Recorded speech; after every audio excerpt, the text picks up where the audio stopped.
On a clear day when the sky is blue and there's just enough breeze to blow the clouds away, you can stand on the big hill above the valley and watch Duck and Oliver far below, busily at work on Duck's branch line near the sea. The two engines are very proud of their matching coats of gleaming color. Oliver often talks about the time that Douglas saved him from scrap. If it wasn't for his help, Oliver will say, I might have been caught when I ran away from the scrapyard, and I would never have come to live here on Sir Topham Hatt's railway. The other engines all wanted to know about Oliver's adventures. Amazing, remarked Henry. Oliver, said James, has resource. And sagacity, put in Gordon. What does that mean? Whispered Percy. I think, replied Thomas, it's about being clever and wise. He is, finished Gordon, an example to us all.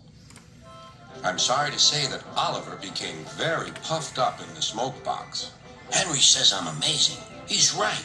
He whistled as he swooshed along the line. One day, Sir Topham Hatt came to see him. You are doing well. Now you must learn how to look after freight cars.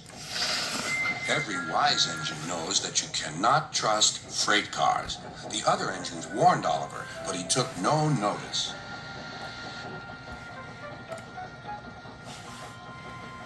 You think I can't manage, he said, huffily. Gordon knows better. He says I'm sagacious. You may be good gracious or whatever you call it, but cars can be troublesome, and... Say no more, Duck, interrupted Donald. It's a pity, but the wee engine will just have to learn for himself. Oliver pulled some loaded cars to a siding and pushed the empties to the chute.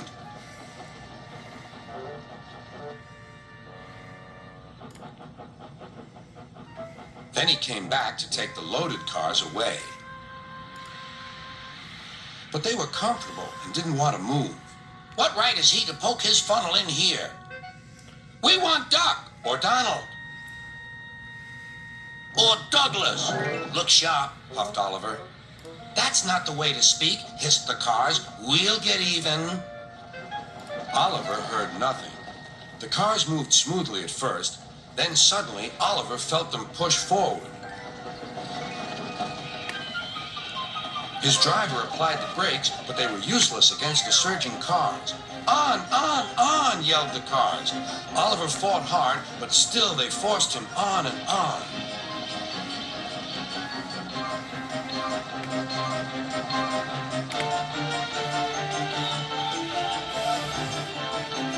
At last, the cars grew tired.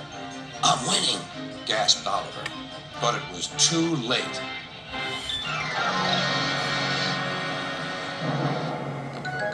Oliver lay bruised and bemused, bunker down in the turntable well. Duck surveyed the damage. Hello, Oliver. Are you being a good gracious engine? Beg pardon, but we really don't like this sort of surprise. Donald and Douglas will miss their turntable until it is mended.